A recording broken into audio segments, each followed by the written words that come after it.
إن الحمد لله نحمده ونستعينه ونستهديه ونعوذ بالله من شرور أنفسنا ومن سيئات أعمالنا.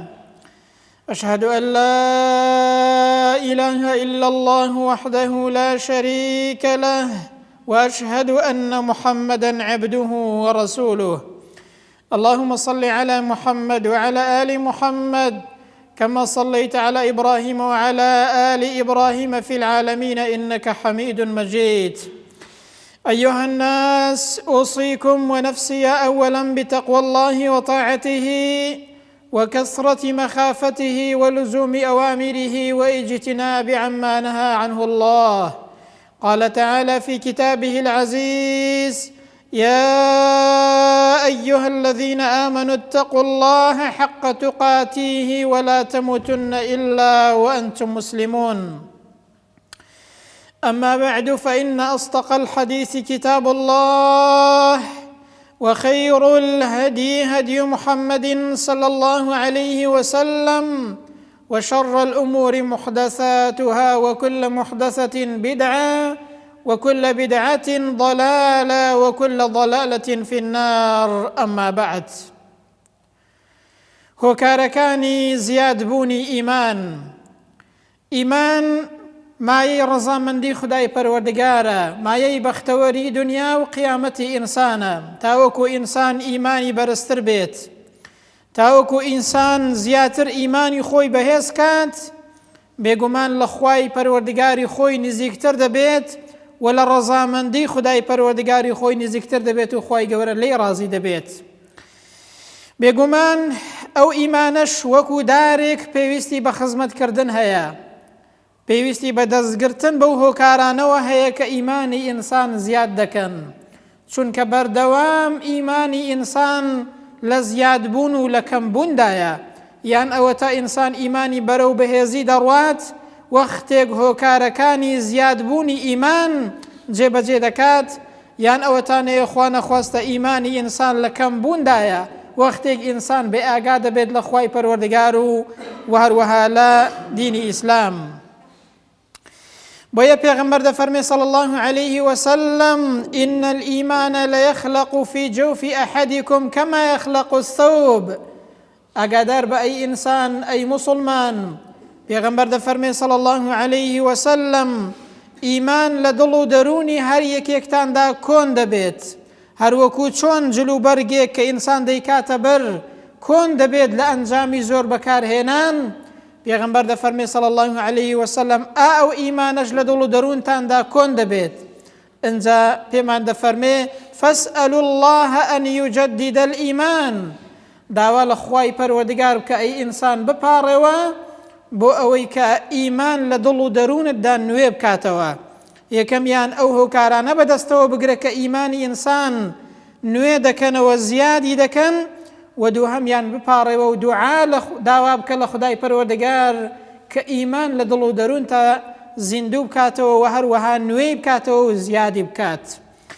بۆیە عەبدوڵڵای کوڕ عومەر، عەبدوڵڵای کوڕی مەسعود، هاوڵی پێغەمبەری خوا صلی الله عليه وسلم، یەکێک لە دوعاکانی ئەوە بووە کە دەیفەرموو: اللهم زدنا إيمانا ويقينا وفقها. ئەی پەروەردگارە، داوات لێ دەکەم کە ئیمانمان زیاد کە، یەقینمان زیاد کە، و هەروەها تێگەیشتنمان لە دینی خۆت زیاد کە، شارەزاییمان زیاد کە. ئەبوو دەردە دەفەرمێ لە تێگەیشتووی ئینسانی مسلمان ئەوەیە کە بزانێت ئایا لە کەمیدایە یاخود لە زیادەدایە، لە ڕووی ئیمانیەوە بزانێت ئایا ئیمانی لە کەمبووندایە یاخود لە زیادبووندایە، واتە هەمیشە پشکنین لەگەڵ خۆیدا بکات، هەمیشە لە خۆی بپرسێتەوە و مراجعەی خۆی بکاتەوە، هەوڵدات ئیمانی خۆی نوێ کاتەوە، ئەو هۆکارانە بەدەستەوە بگرێت کە ئیمانی ئینسان نوێ دەکەنەوە. جا هۆکارەکان زۆرن لەوانەی کە ئیمانی ئینسان زیاد دەکەن و دەبنەمایەی زیادبوونی ئیمانی ئینسان. چوار هۆکار بە کورتی باز دەکەین. یەکەم لە هۆکارەکانی زیادبوونی ئیمان بریتیە لە ناسینی خودای پەروەردگار وەکو خۆی، بەڵام ناسینێک کە ئینسان بزانێ و بتوانێت، نەک تەنها زانینێکی ڕوود بە تەنها. بۆیە پێغەمبەر دەفەرمێ صلی الله عليه وسلم ئەمن لە هەمووتان شارەزاترم بە خوای پەروەردگار، چاکتر خوای پەروەردگار دەناسم وەکو خۆی، و لەگەڵ ئەوەشدا لە هەمووتان زیاتر لە خوای پەروەردگار دەترسم. ئەوە ناسینی خوای پەروەردگارە کە ئینسان بەرەو ئاراستەیەکی دروست ببات، ئینسان بەرەو ئەعمالی صالح ببات، ئینسان بەرەو ترس لە خوای پەروەردگار ببات. ئەمما ناسینێک کە ئینسان هەر بزانێت بەڕاستی ئەوە سوودی نییە بۆ ئینسان. بۆیە فوضەیلی کوڕی عیاض دەفەرمێت ناسینی خوای پەروەردگار وا لە ئینسان دەکا کە ئینسان بەرەو ئەعمالی صالح و بەرەو کاری خێر بڕوات، واتە ئەوە سوودی بۆ ئینسان هەیە. ئەو ناسینە تەواوە کە ئینسان بەرەو کاری خێر و بەرەو چاکە ببات، ناسینێک کە ئینسان بەرەو کردەوەی باشە و توانین ببات. بۆیە هەندێک لە زانایانی سەلەف فەرموویانە تاوەکو ئینسان چاکتر خوای پەروەردگاری خۆی بناسێت، دەسەڵات و گەورەی و قودرەتی بزانێت، چاکتر لە خوای پەروەردگار دەترسێ و چاکتر خوای پەروەردگاری خۆی دەپەرستێت. بۆیە فوضەیلی کوڕی عیاض پێمان دەفەرمێت ئینسان بە ئەندازەی ناسینی بەرامبەر بە خوای پەروەردگار، شارەزایی بەرامبەر بە خوای پەروەردگار و ناو و سیفەتە بەرزەکانی خودای پەروەردگار لە خوای پەروەردگار دەترسێت و ترسی خوای پەروەردگاری هەیە. بۆیە بیشری حافی پێمان دەفەرمێت بەڕاستی ئینسان ئەگەر بێت و بیر لە عەزەمەت و گەورەی خودای پەروەردگار بکاتەوە هەرگیز گوناه و تاوانی پێ ناکرێت. هەر کەسێک بیر بکاتەوە لە گەورەی خوای گەورە، لە قودرەت و دەسەڵاتی خوای پەروەردگار، دەفەرمێ هەرگیز گوناه و تاوانی پێ ناکرێت. بەڵام ئینسان بێ ئاگا دەبێت لە ئەنجامی دوورکەوتنەوەی لە خوای پەروەردگار و لە دینی خودای پەروەردگار. ئیمامی عەلی ڕەزا و ڕەحمەتی خوای پەروەردگاری لێبێت لە یەکێک لە قەولەکانیدا قەولێکی زۆر جوانە کە دەفەرمێت هەر کەسێک 6 سیفەتی تێدا هەبێت، خاوەنی 6 سیفەت بێت، ئللا ئەو کەسە بەرەو بەهەشت دەڕوات و لە ئاگری دۆزەخ ڕادەکات و دوور دەکەوێتەوە. واتە ئەو کەسەی خاوەنی ئەو 6 سیفەتەیە کەسێکە لە بەهەشت نزیکە و بەرەو بەهەشت دەڕوات و هەروەها لە ئاگری دۆزەخ دوور دەکەوێتەوە. خوا بمانگەڕێ لەو کەسانە. یەکەمیان دەفەرمێ ئەو کەسەی کە خوای پەروەردگار بناسێت و پاشان گوێڕایاڵی خوای پەروەردگار بکات، کەواتە بزانە تەنها ناسین تەواو نییە، تەنها بەناسین ئینسان بەڕاستی دادت نادا و تەنها بەناسین ئینسان ڕزگاری نابێت. ناسینێک ئینسان گوێڕایاڵی خودای پەروەردگاری لەگەڵ بکات. دووهەمیان شەیطان بناسێ و سەرپێچی بکات و بە گوێی شەیطان نەکات و بە وەسوەسەی شەیطان نەکات. سێهەمینیان حەق بناسێ و شوێنی حەق کەوێت. تەنها ئەوە بەس نییە کە ئینسان بزانێ ئەوە حەقە. زۆر کەس دەڵێ مامۆستا بەخۆ ئەمنیش دەزانم حەق لەکوێیە، حەق کامەیە، بەڵام ئەگەر شوێنی نەکەوی دادت نادات برام. بۆیە دەفەرمێ سێم سیفەتی ئەوەیە کە ئینسان حەق بناسێت و شوێنی حەق بکەوێت. چوارەمیان ئینسان باتیل بناسێت و لە باتیل دوور بێ و شوێنی نەکەوێت. ئەنجا پێنجەمیان ئینسان دنیا وەکو خۆی بناسێت لە حەرامی دنیا دوور کەوێتەوە. واتە لەو شتانەی کە لە ئینساندا قەدەغە کراوە، لە ئینسان قەدەغە کراوە کە نزیکی کەوێت، ئینسان لێی دوور کەوێتەوە. و شەشەمیان دەفەرمێ ئینسان ئاخیرەت بناسێت، حەقائیق و ئەوە بزانێت کە چی شتێک بۆ ئینسانی ئیماندار ئامادەکراوە لە ڕۆژی قیامەتدا، چه سزایەک هەیە بۆ بێباوەڕ، ئەو جا ئینسان داوای بکات. واتە کردەوەکانی ڕێگایەکەی بە ئاراستەیەکدا بێت کە ئینسان بەرەو لقای خودای پەروەردگار و بەرەو بەهەشتی خوای پەروەردگار دەبات. هەر کەسێک خاوەنی ئەو 6 سیفەتە بێت، ئللا ئەو کەسە بەرەو بەهەشت دەڕوات و لە ئاگری دۆزەخ دوورە. کەواتە ناسینی خودای پەروەردگار یەکێکە لە هۆکارەکانی زیادبوونی ئیمان. ئینسان پێویستە هەوڵدات خوای پەروەردگار وەکو خۆی بناسێت و هەروەها لە ناو سیفەتە بەرزەکانی خوای پەروەردگار شارەزا بێت. دووهەمیان لە هۆکارەکانی زیادبوونی ئیمان بریتیە لە تێڕامان لە قورئان و وردبوونەوە لە قورئان، کاریگەربوون بە قورئان، تێکەڵاوبوون لەگەڵ قورئان. خوای پەروەردگار دەفەرمێت کتاب ئەنزەلناه ئیلەیکە مبارەک.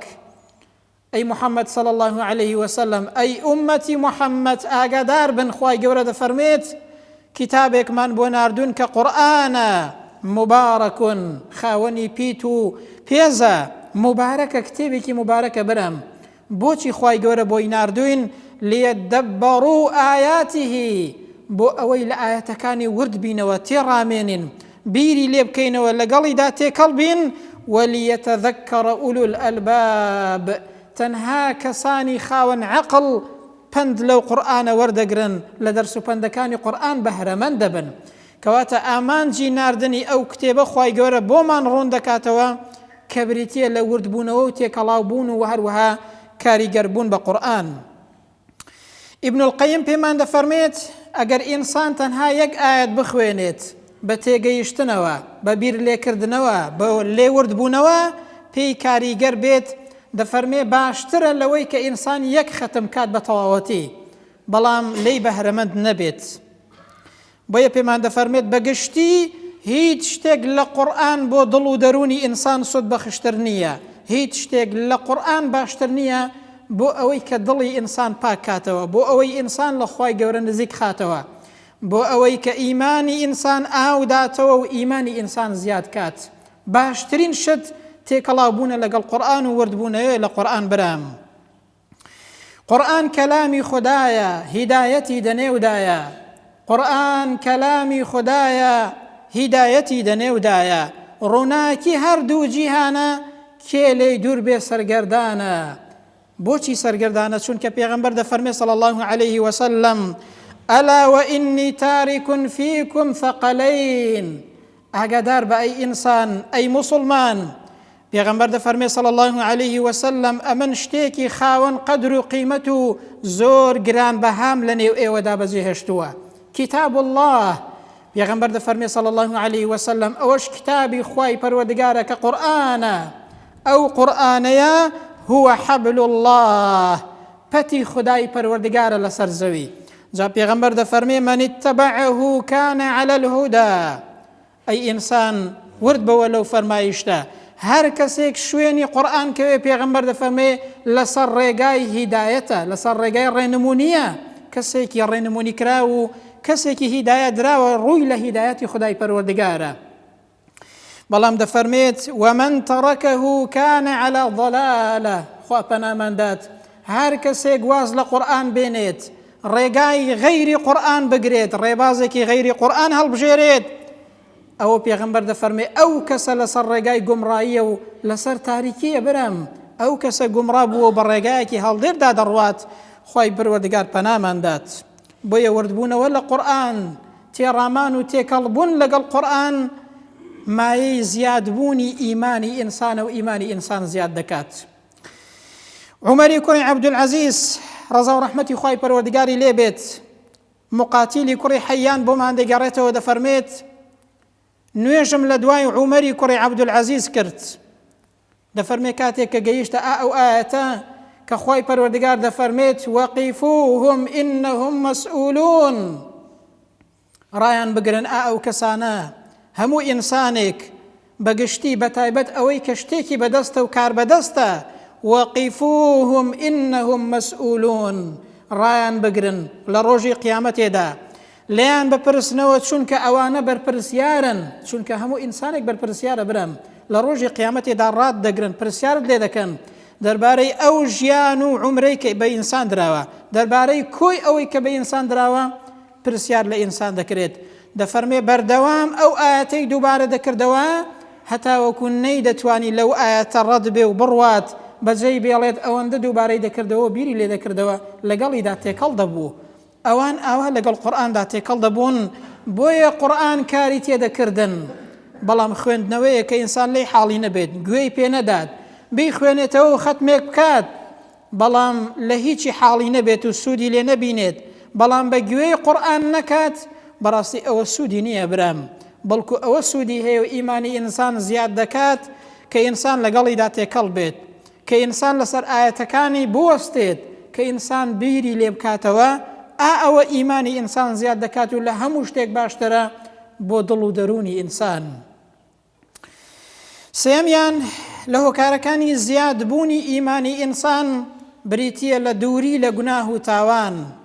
بۆچی؟ چونکە هەر تاوانێک کە ئینسان دەیکات ئینسان بەرەو گوناهێکی دیکە ئاراستە دەکات و دەدبات. ئەوە نییە کە ئینسان تاوانێک بکات بڵێ دەیجا هەر ئەو تاوانەیە چی دیکە ناکەم، بەڵکو هەر گوناهێک دەکەی بزانە تەنها بەوە ناوەستی ئەو گوناهە بەرەو گوناهێکی دیکەت دەبات، هەروەکو ئینسان کە چاکەش دەکات بەرەو چاکەی زیاتر دەڕوات. بۆیە هەندێک لە زانایانی سەلەف فەرموویانە لە پاداشتی چاکە ئەوەیە کە ئینسان بەرەو چاکەی زیاتر دەڕوات، لە سزای خراپەش ئەوەیە کە ئینسان زیاتر بەرەو خراپە دەڕوات و خراپەی دیکەی بە دوادا دەیخوا پەناماندات. بۆیە ئەی ئینسان خۆت بپارێزە لە گوناه و تاوان، چونکە ئەو تاوانە ئیمانی ئینسان وێران دەکات و نایهێڵێت لە دڵدا.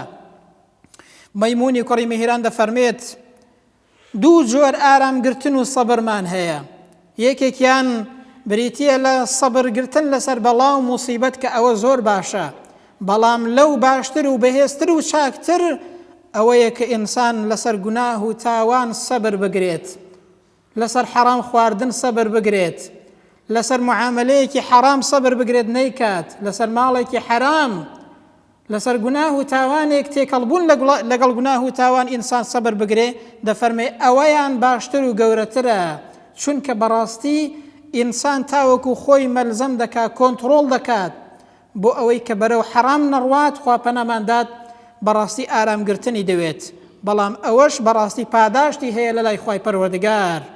بۆیە ئەو سەبرە زۆر گەورەیە بەڕێزان.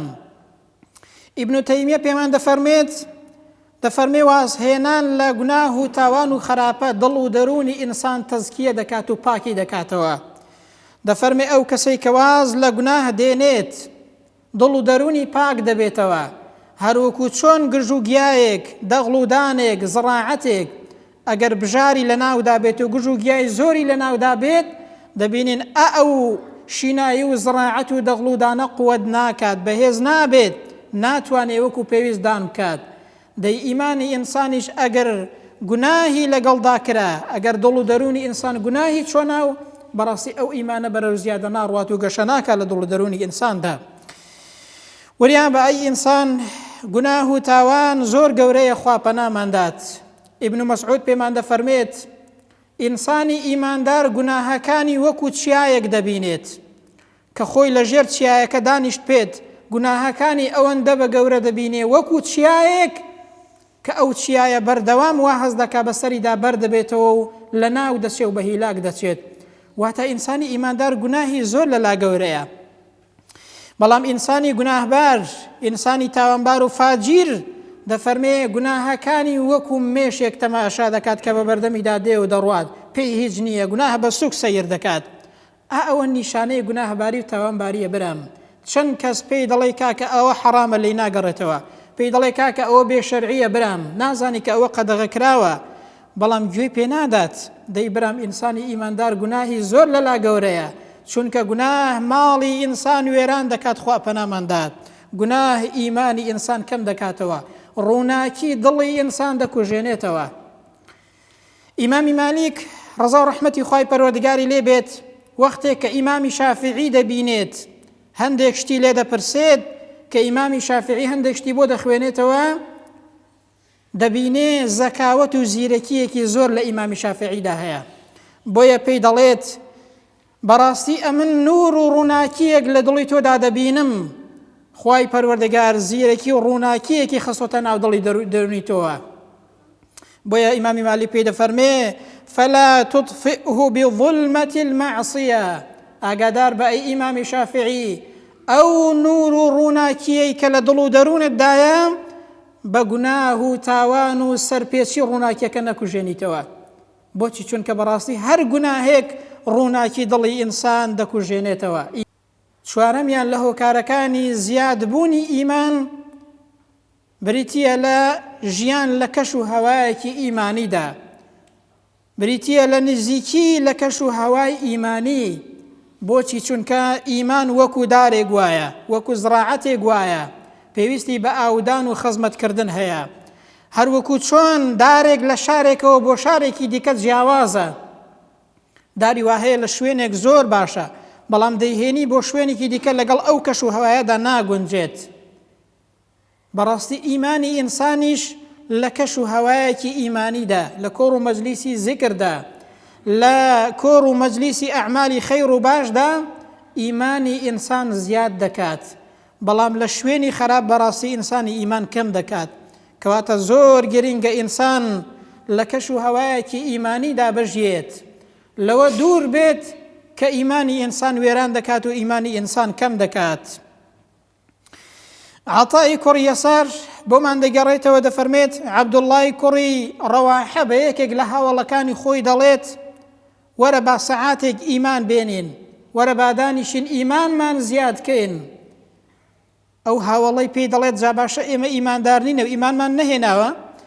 پێی دەڵێ بەڵێ ئێمە ئیمانمان هێناوە بەڵام یادی خودای پەروەردگار دەکەین، دادەنیشین لە کەش و هەوایەکی ئیمانیدا بەهۆی ئەوەوە ئیمانمان زیاد دەکات.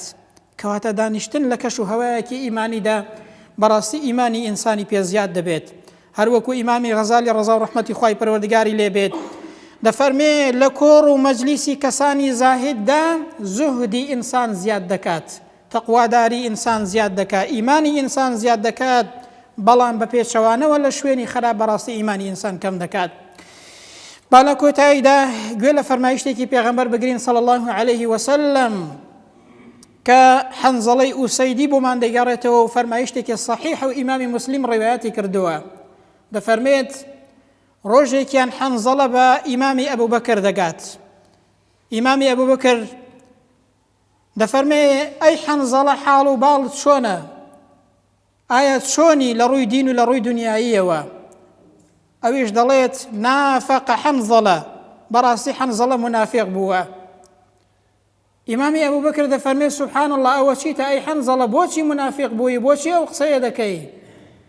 ئەویش دەڵێت بەڕاستی وەختێک کە لە خزمەتی پێغەمبەردام صلی الله عليه وسلم کە باسی دۆزەخ و بەهەشتم بۆ دەکات ئیمانەکەم ئەوەندە بەرز دەبێتەوە وەکو ئەوەی کە بە چاو بەهەشت و دۆزەخ ببینم. واتە لە ئەو پەڕی بەهێزی ئیماندام لەو کاتەدا کە لە خزمەت پێغەمبەردام صلی الله عليه وسلم کە لە کۆڕ و مەجلیسێکی باشدای کە لە کەش و هەوایەکی ئیمانیدای بزانە ئیمانی ئینسان چۆن زیاد دەکات. بەڵام دەفەرمی وەختە کە دەڕۆمەوە بە ماڵەوە و تێکەڵی دنیا دەبم بەهۆی دنیا و ماڵ و منداڵەوە بەڕاستی زۆربەی ئەوەی کە لە لای پێغەمبەر دەیبیستم لە بیرم دەچێتەوە. ئیمامی ئەبوبەکر دەفەرمێ سوێن بەخوا ئەی حەنزەڵە ئەمیش هەمان گرفتم هەیە بە هەمان شێوازی تۆم. ئەوان خەمی خۆیان بوو بەرام بۆیە خوای گەورەیان لێ ڕازی بوو، بەڵام ئێستا ئێمە تا چەندە خەمی خۆمان و ئیمانەکەی خۆمانە، تا چەندە تەماشای خۆمان دەکەین ئیمانمان لە زیادەدایە یاخود لە کەمیدایە. بۆیە هەرتووکیان دەست لە لای پێغەمبەر صلی الله عليه وسلم، لە لای پێغەمبەر ئەو قەزەیە عەرزی پێغەمبەر دەکەن صلی الله عليه وسلم. کاتێک کە پێغەمبەر لێیان دەپرسێت حەنزەڵە هەمان ئەوەی کە لە لای ئیمامی ئەبوبەکر دەڵێت لە لای پێغەمبەریش صلی الله عليه وسلم دووبارەی دەکاتەوە. پێغەمبەر دەفەرمێت صلی الله عليه وسلم پێیان دەفەرمێت بەڕاستی ئەوە نیفاق نییە. جا پێیان دەفەرمێ پێغەمبەر صلی الله عليه وسلم بۆیان ڕوون دەکاتەوە کە کەش و هەوای ئیمانی جەوێکی ئیمانی چەندە کاریگەری بەسەر ئینسانەوە هەیە برام.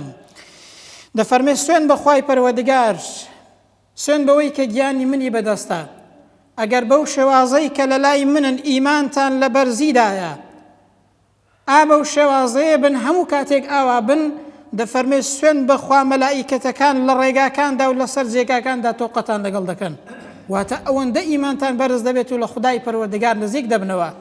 بەڵام دەفەرمێ ئەی حەنزەڵە ساعەتەن وەساعە، کاتێک دانێ بۆ ئەوەی کە ئیمانت بەهێز بێ و لە کۆڕ و مەجلیسێکی زیکردا کاتێکیش دانێ و سەعاتێکیش دانێ بۆ دنیا و بۆ بژێوی دنیا و بۆ تێکەڵبوون لەگەڵ دنیادا. نابێ ئینسان هەموو کاتێکی هەر بریتی بێ لە دنیا چونکە ئیمانەکەی کەم دەکات.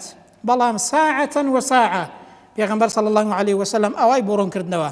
کەواتە ئەوەی کە لەو فەرمایشتەوە فێری دەبین بریتیە لەوەی ئینسان ئیمانی بەرز دەبێتەوە زیاد دەکات لە کاتێکدا کە لە جێوێکی ئیمانیدایە، لە کۆڕ و مەجلیسێکی باشدایە، دەستی لە کارێکی باش و ئەعمالێکی ساڵحدایە، ئەو کاتەیە ئینسان ئیمانی دەبورژێتەوە، ئینسان ئیمانی زیاد دەکات برام.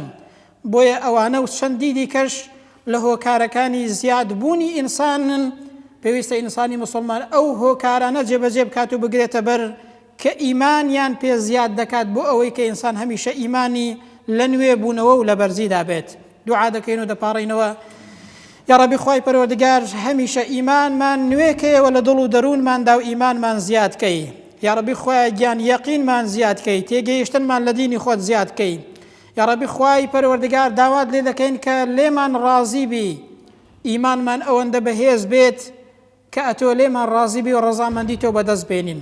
یا رەبی خوای گیان چاکە و چاکەکاریمان لە دڵدا شیرن کەی، خراپە و خراپەکاریمان لەلا بێزرا و ناشیرن کەی بە شێوازێک کە نزیکی نەکەوینەوە. یا رەبی خوایە بە ئیمانەوە بمان ژێنی، خوایە بە ئیمانەوە بمان برێنی، بە ئیمانەوەش لە ڕۆژی قیامەتێدا زیندومان کەیەوە. یا رەبی خوایە گیان عاقبەت خێری دنیا و قیامەتمان کەی و لێمان ڕازی بی، وامان لێ بکەی کە خەمی ئیمانی خۆمان بێ و هەمیشە ئیمانمان نوێکەینەوە لە دڵ و دەروونماندا. یا رەبی خوایە گیان ئەتۆش داوات لێ دەکەین ئیمانمان نوێکەیەوە و هەمیشە ئیمانمان بەهێزکەی و عاقبەت خێری دنیا و قیامەتمان کەی. آمين. أقول قولي هذا وأستغفر الله لي ولكم، وبعد أعوذ بالله من الشيطان الرجيم. ربنا آتنا في الدنيا حسنة وفي الآخرة حسنة وقنا عذاب النار. اللهم آمين.